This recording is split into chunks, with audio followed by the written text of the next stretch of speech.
I mean, at least a year. I do not remember it. That's the first thing everyone's going to hear on the recording. Hello, everybody, and welcome to the Learn Dota 2 League Season 19, Week 2. Today, we're taking a look at the Chon team, or the Chon team, I guess, Shenanigans, taking on the Dusty the Klown Show. And by the way, I'd just like to point out, I made that little icon and came up with that name. I'm pretty proud of it. Like, literally me, I did that. So, if any of you guys think it sucks, it's my fault.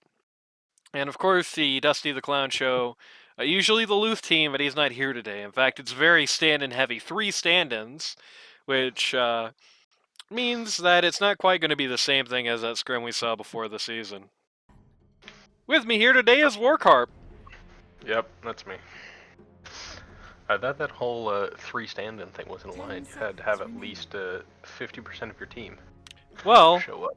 the Greg actually specifically ruled this specific game was allowed to go on for whatever reason. Well, there you go. Invoker ban, Spectre ban, Lich ban. Spectre ban targeting Coffee Cat.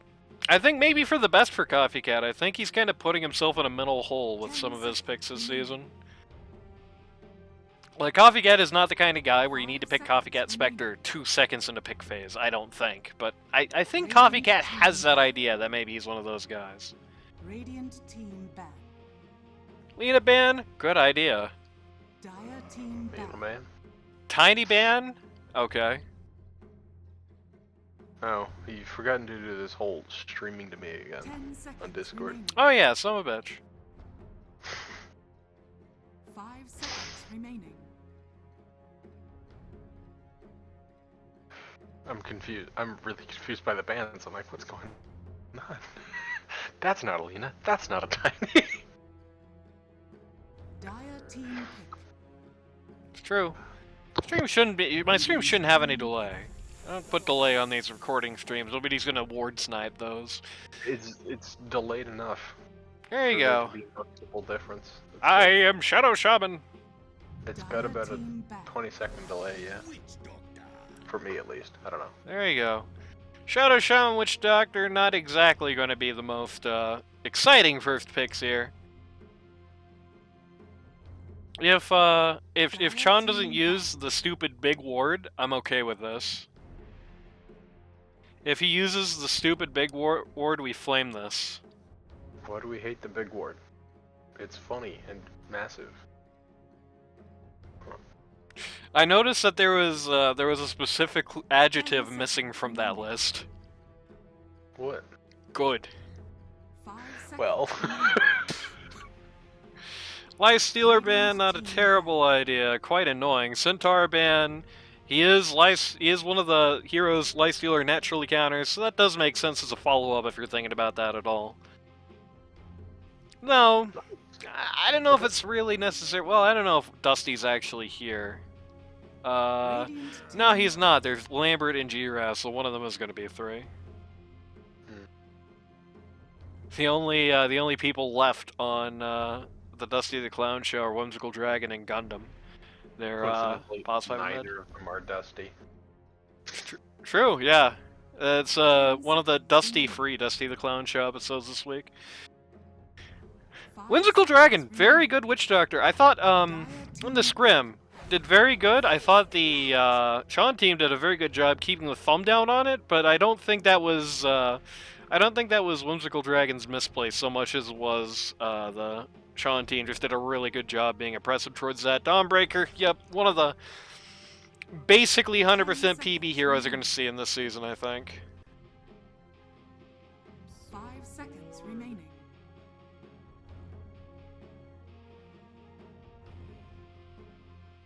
So far, it doesn't really mean anything, but like this pick doesn't even have to mean anything. Like, you don't pick Dawnbreaker in this patch to do something. You pick Dawnbreaker in this patch because offlane is the poopy lane, and if you can just make your offlaner have a whole bunch of utility, then great. Yep. And also deal, for some reason, infinitesimal amounts of damage. Hey, if you do well, you can do that, but that's just a perk. That's just a bonus. You pick Dawnbreaker so you can see the map every day. That's it, pretty much. And you can heal your core in team fights so they don't pick Silencer. If I remember correctly, I saw that worked well with, or that worked with Phoenix. Coincidentally. Because Phoenix automatically turns it into day anytime she uses her egg.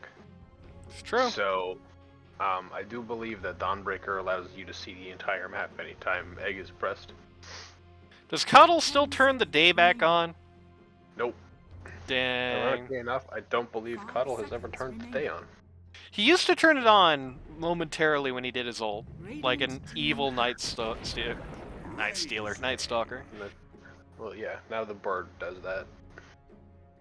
I don't think I like the Razor so far. There's like nothing for it to do here. It's not. It doesn't combo that well. I guess it combos fairly well with the Clockwork, but Yeah. doesn't really combo with the Shadow Shaman and doesn't do anything to those guys. And I'm still.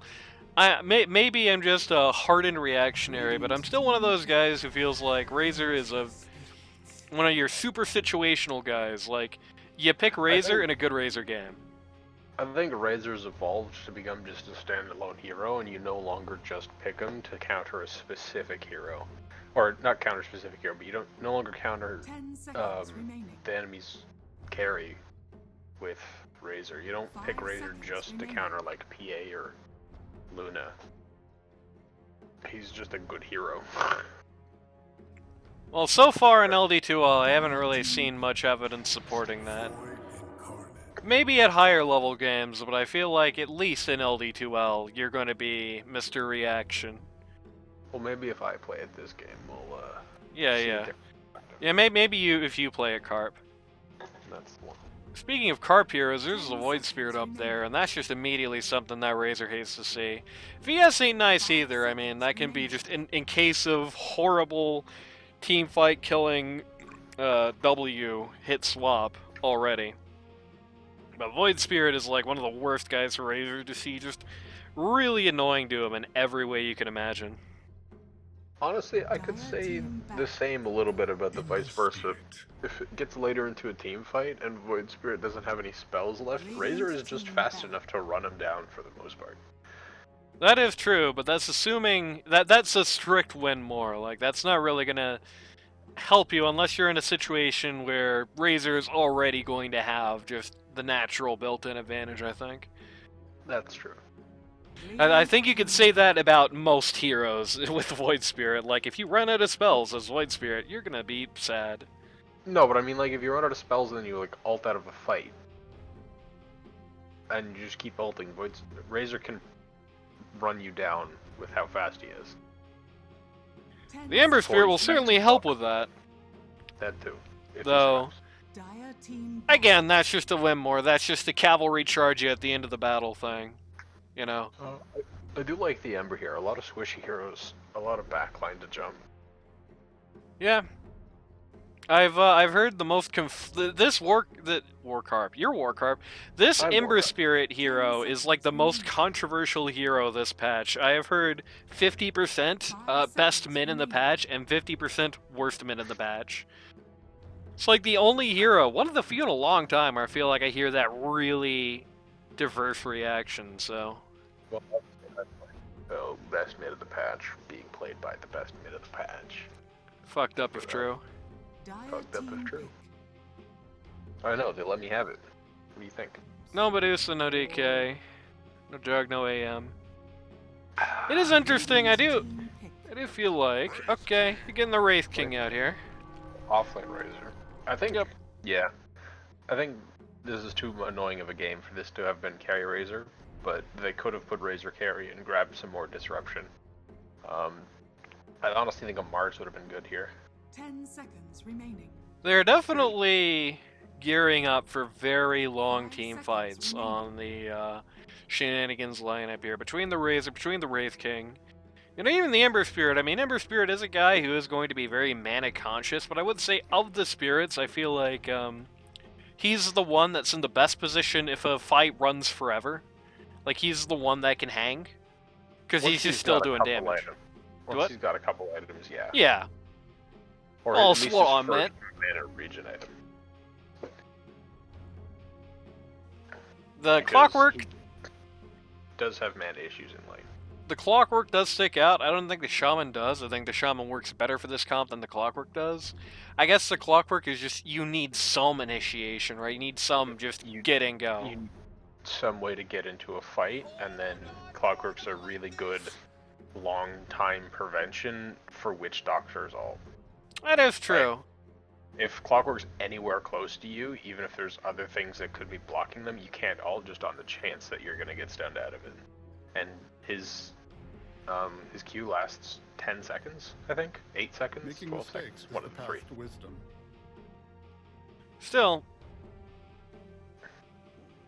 I would say, for the most part, considering how people tend to use gears now, No, Clockwork, yeah. I guess Cogs 2 works. I guess I would say for the most Morphling, that's an interesting pickup here. For the most part, you're going to be more focused on the short term, just get and do something as old Clockwork. I don't think it's necessarily, there's just one guy who sticks out. I think the Shaman works pretty well with it, so long as, yeah, he didn't take the goofy ward. I think everybody's working pretty well in that framework. And it definitely feels like they've got more of a sort of thematic. Is this a mid-raiser? No, that's 3. Danny's playing 3 this season. This is a bit of an interesting Morphling pick because it could have issues. But in the late game, Shenanigans is going to have a hard time killing it. Yeah. They're just going to need to... The way they kill the Morphling late into the game is that they just drop every single support spell on it when he doesn't have BKB up. And just wail on it for 5 hours with Razor. That's your option, basically. They have to, but even then, if he gets shift off, I don't know if that's going to be enough. Well, if he gets shift off, then eventually it won't matter. He's not going to be outpacing the Wraith King anyway. You'd be surprised with how fast that thing shifts. Hey, that is true, but if you shift back, it's kind of dangerous to do that into Razor, I think. You shift all the way back into Agi, and then Razor looks at you.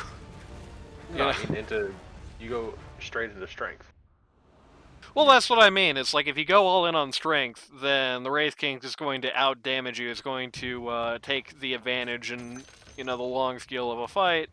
Whereas if you try to play it where you try to tank through with the strength and then shift into Agi, you gotta time it really well. Because if you shift back into Agi while you still have that link buff, or while Razor has linked onto somebody else in a fight, which is also a non-0% situation, if it's not the most ideal. If you end up in that position where you're shifting back and then you get caught by the Razor, that could be really bad. So it is going to have to be...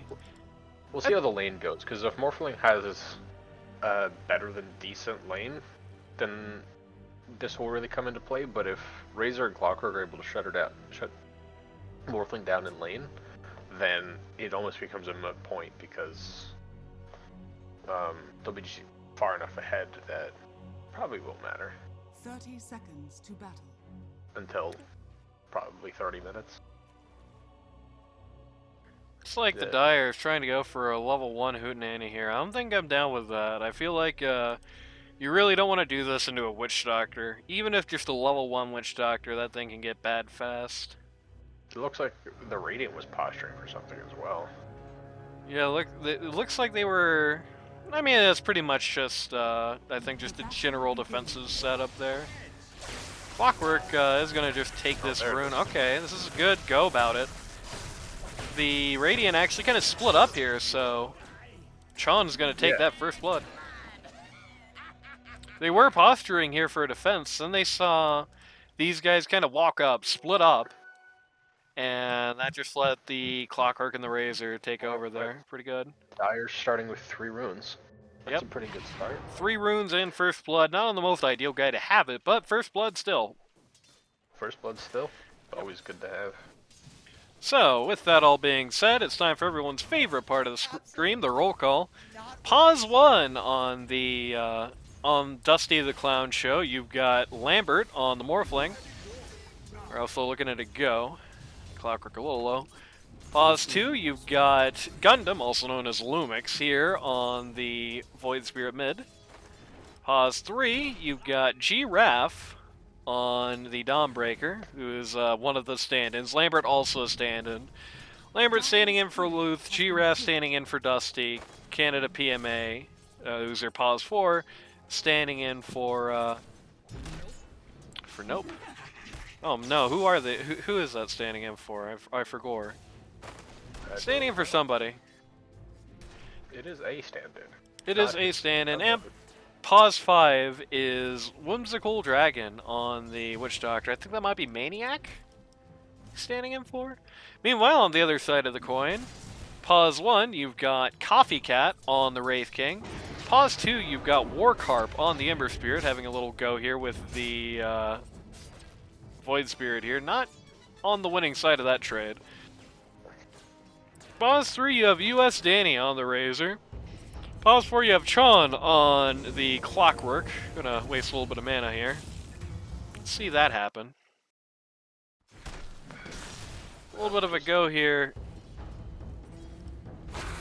Oh, we got the chickening, but VS does figure out the real deal pretty quick. Wraith King actually in a really good position for the time being. Just he got that kill with like full health, full mana. Yeah. Not full mana, but like half mana. He's got plenty enough for another Q. So He's close enough though, because he's got 350 mana, and every time he casts his Q, it's a third of that. So I think he might have forgotten that that Dawnbreaker fellow is coming up.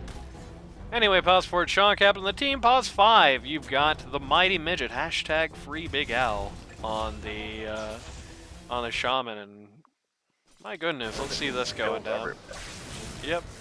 I just can't do this roll call, guys. Try to be a little more careful in this early game phase. That's the exact same trade, but backwards. Quite unfortunate. I was going to talk about how, sometimes I talk about how if you trade the pause 4 for the pause 5 on a team, the real winner is usually the pause 1, unless the lane matchup for the 3 is really good. It's certainly going to be a win for the pause 1 this patch, and that was just two of those trades, just back and forth. That's just rough for Danny. Clockwork getting the last hit there is not something you're looking forward to. Yeah, poor Danny is down both of these kills. In this lane, yeah. This Witch Doctor makes it very hard for him to survive. Razor usually a tanky hero in lane, or a tanky enough hero in this lane, but I guess true for anyone against Witch Doctor. Yeah, you really want to get those. Decreases attack. I think it's probably worthwhile if you're in this sort of situation to just get another set of tangos, or at least have your support pick up some for you. Doesn't really care right now though. Just gonna run over the Witch Doctor again. Is this just what this lane is gonna be? Just Danny kills the Witch Doctor and then dies repeatedly? No. Hopefully not. Doesn't look like he's gonna die there. Probably. Nope. This Clockwork is doing a good job of just isolating this Witch Doctor. They're both playing very aggressively, and that's leading to a benefit for Clockwork. Yeah. Morphling in the tower, just type 5. What do you think about this mid matchup between the Ember Spirit and the Void Spirit here? I think Hit the chains. that historically this has been a relatively skill-based matchup, but in this specific instance, I went for the wrong skill build. Whoops. On the Ember side, you typically want to go for Emax. You go 1-1-3 at level 5. Because all of Void Spirit's early damage is just magic. We had that Razor kills Witch Doctor and then dies immediately. You want it? Trade up again. Every kill has been. Well, I was about to say every kill has been in that bottom lane. Yeah, well, that's already not true because they already killed the Dawnbreaker up here before. But... Almost every kill, but yeah. Oh, no, Coffee Cat, no! Now he's spooky. Quick, get a last hit or something. Nope. No.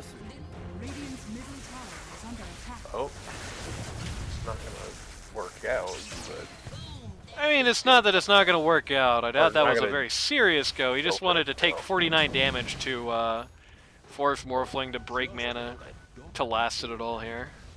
Awkward time for him to have to do that. I think that's good instincts.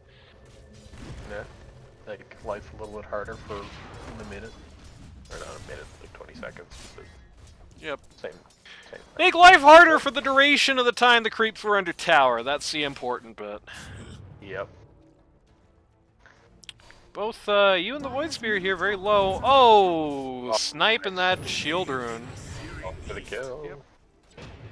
Not gonna get it. He's gonna get the ult out of here, but he is now just as battered as he can be. You're at full health. You're smiling. That's a good way for this lane to end up.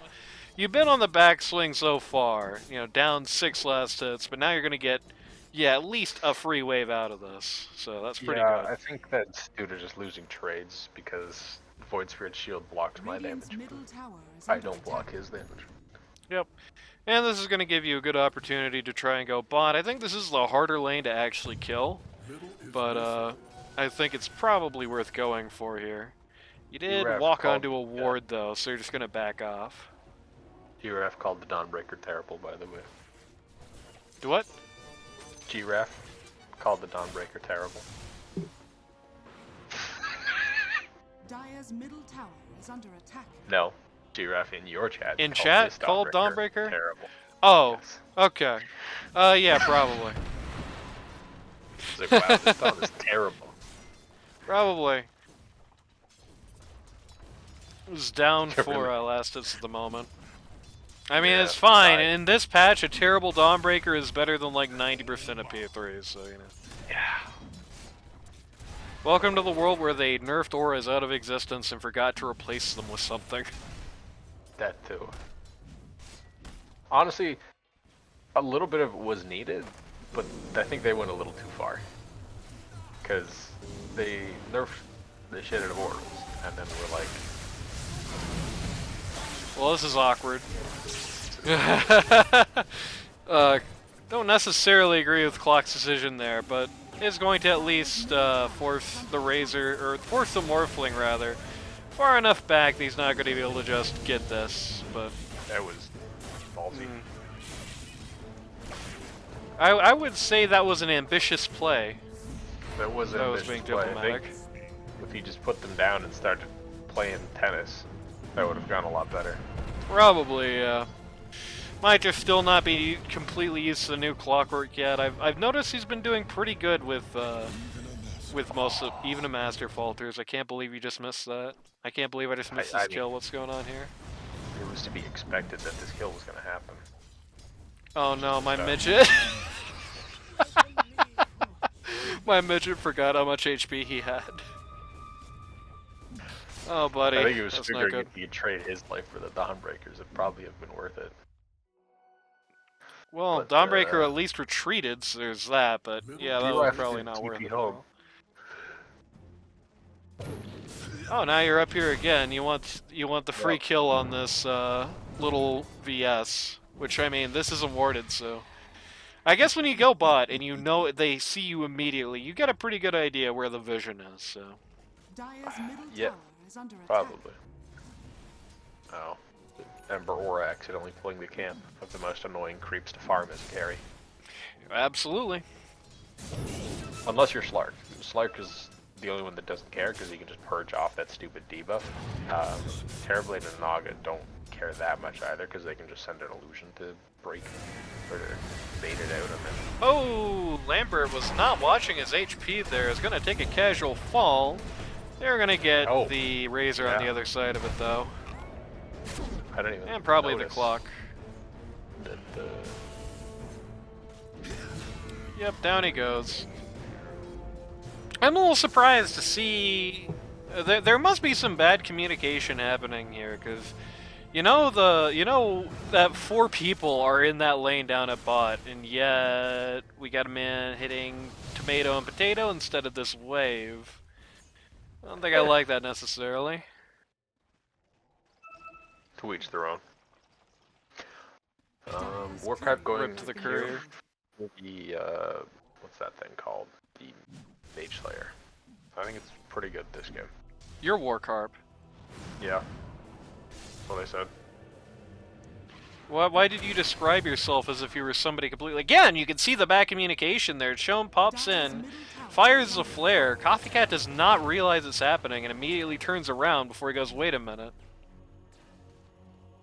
It's very interesting. I feel like this team's upside so far has been coordination. I don't know what exactly is happening today.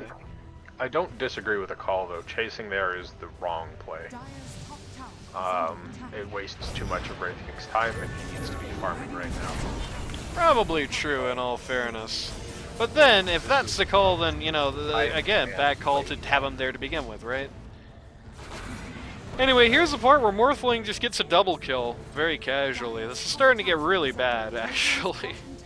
5-man play top.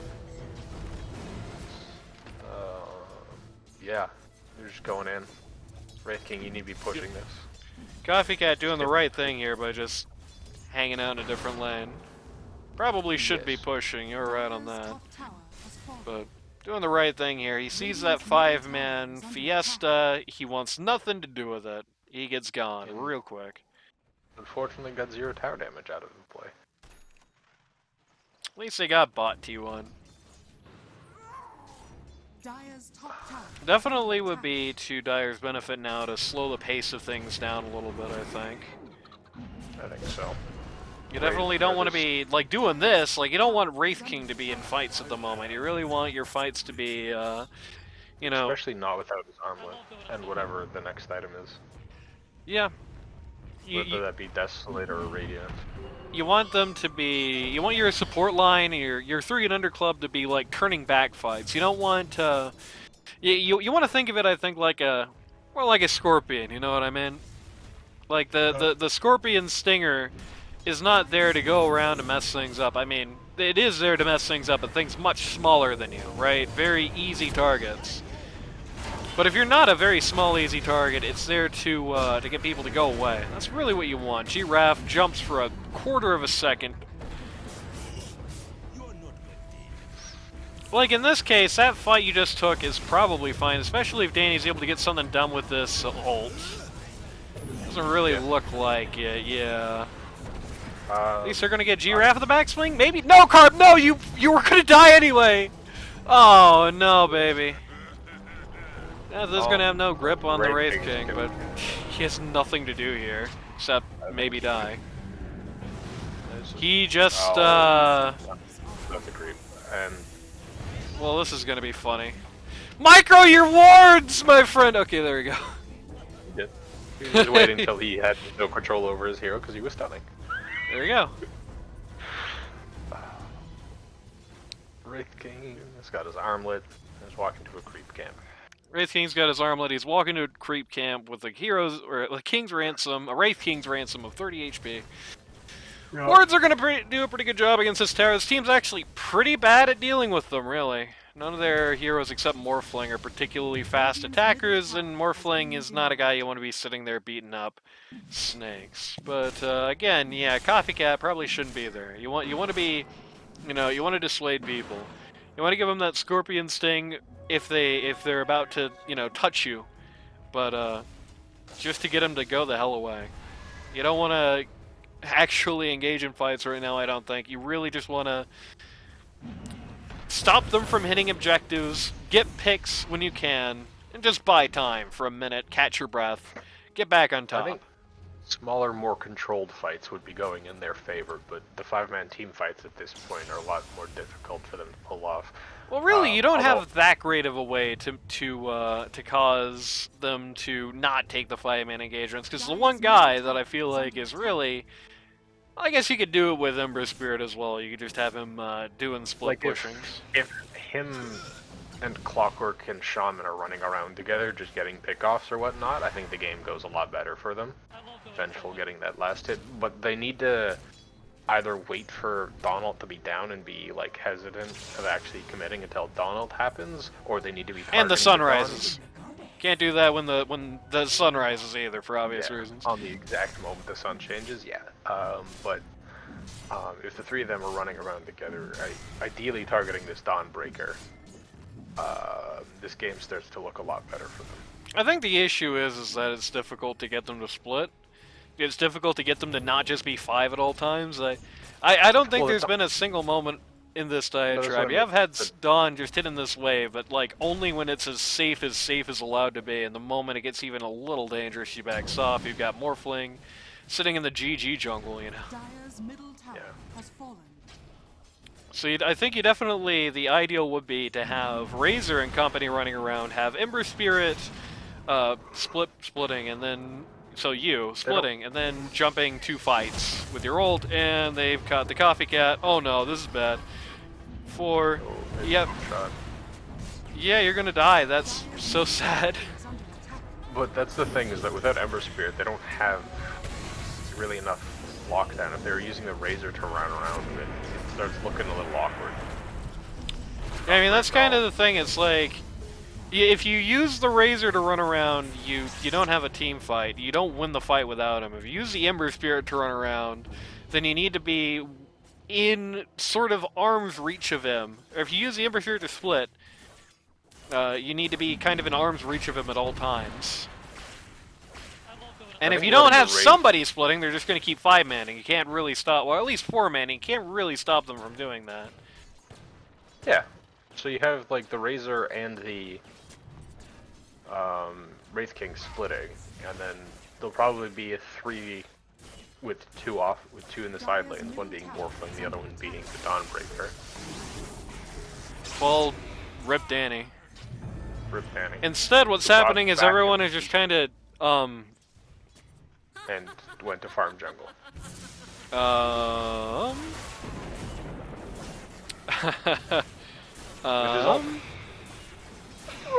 We're gonna gloss over this fact. Alright. now, Carp, you've been on teams with Danny before, right? You know, famously back in Season 13, you were on a team with US Danny. So Was you I? know a little bit about being on a team with this guy. What do you think this means? He might be a little tilted this game, maybe. He could be. It's a stressful game. Yep. Nothing seems to be going their way. I can imagine why being a little annoyed is in the cards here. Yeah. I don't think. I don't know what to think about Wraith King's Radiance build. And it just depends it's- on if he can get it, like, really soon. I feel like at this point it's just like... Ideally, if you were going to be getting a Radiance, around now would be when it would be fully completed in your inventory. Ideally. Unfortunately, I don't think it's even. You can even flame it on the grounds of being a bad idea in theory. The problem is that he didn't play it outright. Just too late for it. Yeah, like, I guess the better way to put it is, I don't think the Radiance in this game is necessarily a bad idea. I don't think getting it even a little late is that bad. But the problem is that you're getting it late because of all those times you kind of went into danger personally. That's already not a good sign. But also, my Razor and my Ember Spirit are both just kind of hitting camps. So I don't know Honestly, what else you for can do. Radiant, right now, what they're doing is the worst thing they possibly could, and that's letting Dire farm. Yeah. Because, honestly, Dire has the better late game, in my opinion. Morphling is this massive threat, but Dire, once they start to get a couple items under their belt, becomes a real issue to deal with. Yeah, and later on in the game, he's gonna be like it. Like the Dawnbreaker Yeah. is doing well, but I mean, you have to be doing like extravagantly well to really make her scale. You know, the Void Spirit is not even really that far ahead of his contemporaries, right? Like, Yeah, being Definitely. the lowest of the 3 cores on his team. I think I would say the 2 other cores besides the 1-to-1 matchup, I think the 2-to-2 and 3-to-3 matchup are both going to scale notably better on Dire than Radiant. I think Clockwork and the Shaman are going to be more relevant later on as well in comparison to the Witch Doctor and the VS. The Witch Doctor eventually are going to be able to itemize around that. The VS is eventually just going to be a swap. And the I swap's know pretty that big. a case of massive Goodbye. disruption as well. Because the Clockwork and the Ember Spirit are going to be around in the backlines, chasing down this Witch Doctor, this Venge. But at this rate, this is just completely hypothetical. Like, this is not a winning strategy for this Radiant's lineup. top tower is under attack. Not yet. Dire's bottom tower has fallen. At the very least, only now, after all this time, have Radiant took even one objective. So there's that.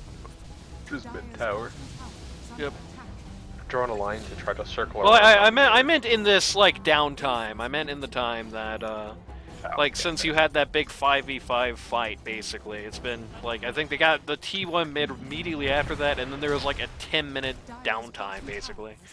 Nobody doing think nothing.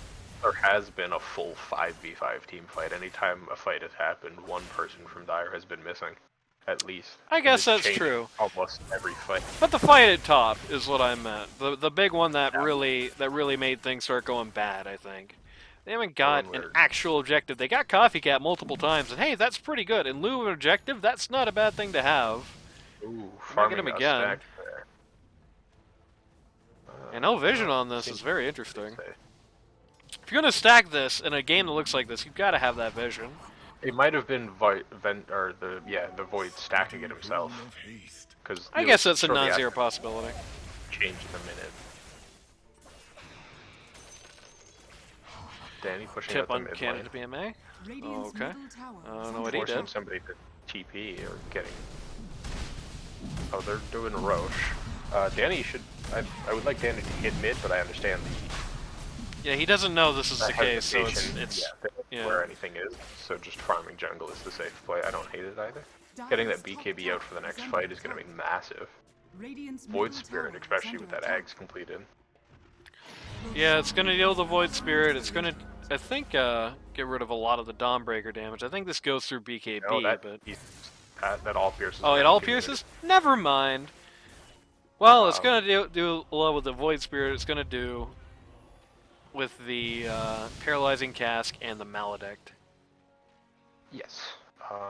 Get rid of the the Morphling shotgun as well, which is pretty big. Morphling not going for the regular build.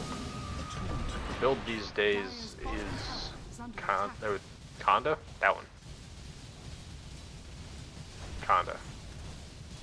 Well, he kinda get that, so He kinda didn't want to. Dire's bottom tower has fallen. kinda just wanted this Tormentor instead. Is under attack. True. Gonna take it down in mere moments here. Whimsical Dragon taking a lot of damage. Radiant's top tower Yeah, but is he gets under the shard for his troubles. They're going to try and go in on this Clockwork. But Clockwork feels it's coming in, just walks away. Yep. Wisdom here. Clockwork close to finishing off that Spirit Vessel. Really good for them. Ember Spirit and Shaman in this 1v2 here. They don't think that she's alone. This is really sad. Oh Yeah. no. I Oh, don't that think was such an that easy even if kill if she they is knew. alone, I don't even think they kill her if she is alone, honestly. I mean, they have the Clockwork back here, too. Like, They don't right deal inside enough of that. damage. Dawnbreaker's got 2,500 health.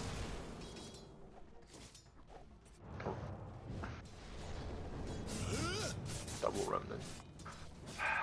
I almost don't like my BKB build this early, honestly. There's 2 stuns I have to watch out for, but besides that, I'm kind of free to play the game without it. I just Radiant's middle completely tower lack is under damage at attack. the moment. I feel like going for at least Yep. the Mjolnir first would have been the play. It is funny. I think I agree with you on that. It is funny, the dichotomy. Like, it's really good for Razor to be getting it here, even though it's usually not the ideal on the pod story, just because Razor's going to be doing damage by default. It really doesn't matter what he's doing otherwise. Razor's And going a to lot be... of this is also just because the only way Razor can get into fights is just by running. Whereas Ember can ult in, ult out, press W to dodge spells. Uh-oh, Coffee got in trouble again. Has his Radiance by us, that's good. As This is is Radiance. wrong. So this is the Don't do this. What are you doing, man? His first life just goes down immediately. The Razor, like, runs right past the Morphling without even, like, realizing what's going on, it feels like. I don't know what that was very about. disjointed. It's very confused. Danny is just gonna take a big dive to the Witch Doctor ult. Yeah, Looking really rotten. that's a very awkward fight, all things considered. again, I think it bears repeating. I think the biggest upside of this team up to this point has been just the way they've coordinated, the way they've been working together in fights in these little situations. But this time, it's like you can't see that at all. It's just completely invisible. It's like, I don't know what the deal is. Maybe you and Danny were just having a bad day when the match started.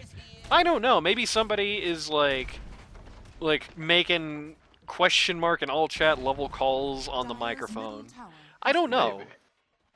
But saying maybe as if you weren't there, Warcarp. But like, I couldn't tell you. it isn't there today. Like, it's just not here. It's not clicking. These fights are not going how they're supposed to. The skills are coming out all wrong. The targets are just all wrong. The decision making all wrong. I mean, that all started on just a wrong foot. Wraith King was just like, "Oh, hello, horrible fight. I have no items for it. Let me walk face first into you." You know what I mean? I mean, I don't think that fight's that terrible for them, especially because the Radiance just got completed. But it just got. It's certainly terrible for him if the way the fight starts is that he just dies immediately. He didn't even die first. That's the thing. Clockwork died first that fight. Also true, but he didn't die much later than that. Just his first life, anyway. Goodbye, Mr. King. Yeah, again. Can't be playing like that if you don't have your ult. Face first, right into the team. Slightly interesting position stakes. Morphling almost died there due to an awkward shift down. Just That his would've health been was funny. rapidly deteriorating in the middle of the fight. Almost died. Dire's middle tower is under attack. But this game is very rough.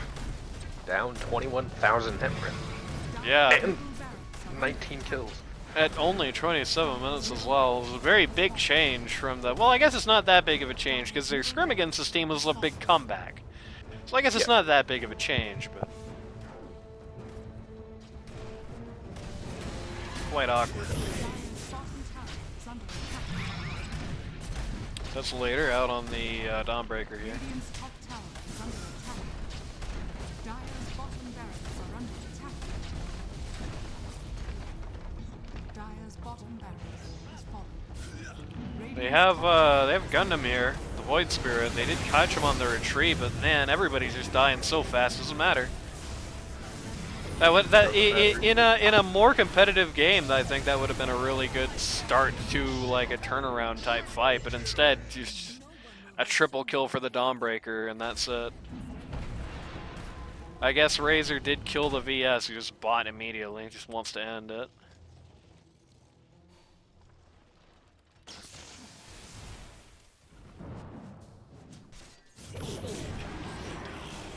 Oh no, baby.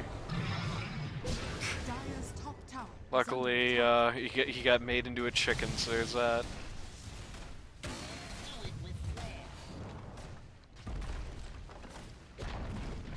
Dire's top tower is falling. Dire's top barracks is falling. It's hard to commentate on this match at this point. It's just like watching somebody on their deathbed. You know what I mean? Top barracks has fallen. It's just like visiting. It's like visiting somebody in hospice. Is what it feels like I'm watching right now. What does chat think? Does anyone say anything there? I don't think chat's spoken for a while. Come on, chat, speak up. It's okay. I figured this would happen, which is why I have the more interesting in a vacuum series on second. Morphling, yeah, we'll just classic Morphling build is the best way to put this. We do have the the S&Y BKB out on Razor, but he's just. It just feels like he's just light years behind anyone at this point. This is just the worst situation for Razor to get into. I think he's one of the tempoest tempo heroes that there is, right? And, oh. Okay. That was random. What did you Okay. Oh, they GG'd out. Yeah. Huh. Well, I mean, I guess I don't blame them. I don't think there was any realistic avenue for a comeback at that juncture. If you didn't want to just sit there and fish for throws for the next 30 minutes trying to come back, then yeah, that's probably for the best. Thinking. Okay. Yeah, I mean, this one's pretty much an open and shut case, right? Uh-oh. We're frozen. Come on, Explorer. It's probably because of this happening, actually, isn't it?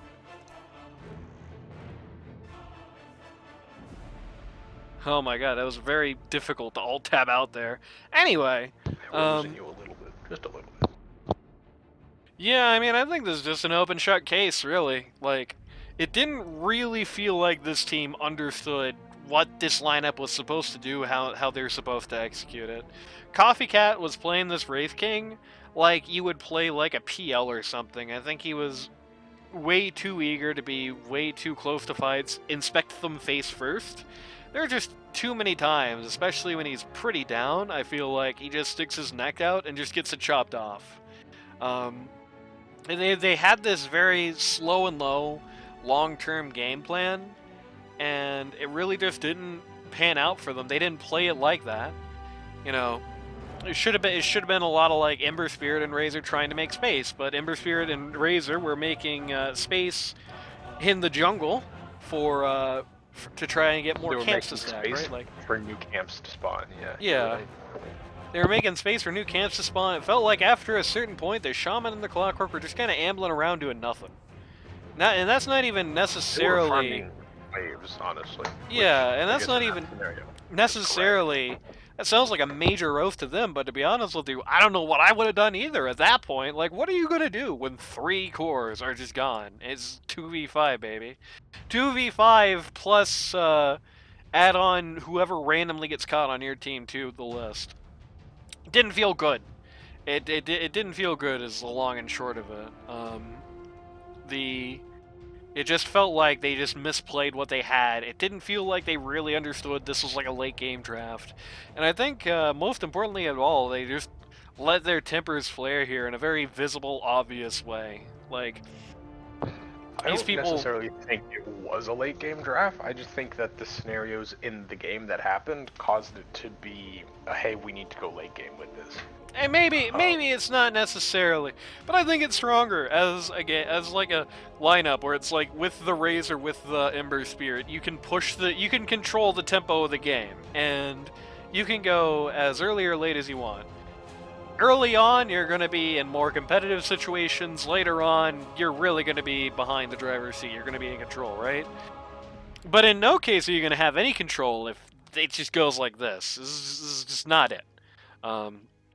I guess if there's one thing, it definitely made it look like this team should probably be thinking more about tempo-oriented, early game-focused heroes and compositions. I mean, not like that necessarily went that well this time, but they've had success with it in the past, and this is clearly not how you run a more late-oriented comp, even if it could hypothetically be like a mid-game lineup.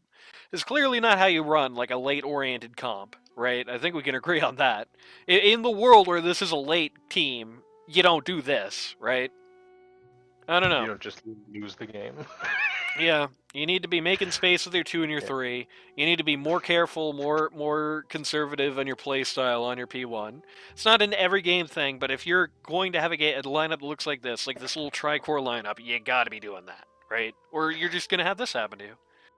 I think what ended up happening was that they did need somebody to make space, but the Ember Spirit was a little too far behind for that to be a feasible option. Yeah. Ember Spirit often being the last of the 3 cores. Yeah, the Ember Spirit was too far behind, but then it also felt like if the Razor just got randomly caught out, it was just disastrous if that potentially happened. It's an awkward situation where it's like you want to have a 6th guy who can somehow lead the charge on getting them to split up. And in any case, I feel like the way they were that far behind, I do kind of feel like it's almost too, like, the Dusty the Klown Show almost have to give it to them. Like, they almost have to say, okay, the thing we're supposed to do right now is split up. Because I think if they just say, Razor is running down bot lane, hell with him, he doesn't have an axe, he can't push fast as hell. right? They just 5-man at objectives, 5-man at people. I think they really, after a certain point, I think they lose the ability to really respond to that. And It almost felt like that's all they tried to do was respond. They didn't seemingly try to make any plays for themselves. If you scroll down to the support items bought, let's see how many smokes they bought this game. They only 3. bought 4. Oh, 4, right, yeah. That's actually more than I thought. It's actually more than the enemy team bought. True, but Yeah. Midget ending the game with at least one of those in his inventory. Yeah, that's true. I really wouldn't doubt it'd be more than one. I don't think I ever saw many smoke plays in general, so I don't really think they were used that much. But I mean, I do think there is an issue where it's like, I do think a lot of this is kind of traced to blunders in the early game on a team that looks like this. It does feel like, even in the reality where you split, right, where you quote unquote get them to split to chase you, I think they probably are just fine just staying 5 and pressuring your objectives. And even in the situation where you want to smoke and go on somebody, you really pretty much have one option, and that's a Dawnbreaker, and if you don't get her, you're getting nothing. And if you are smoked and then daylight happens and they see 0 people on the map, they can guess what's coming next and group up. It's kind of awkward. I don't know. We'll see what happens next game.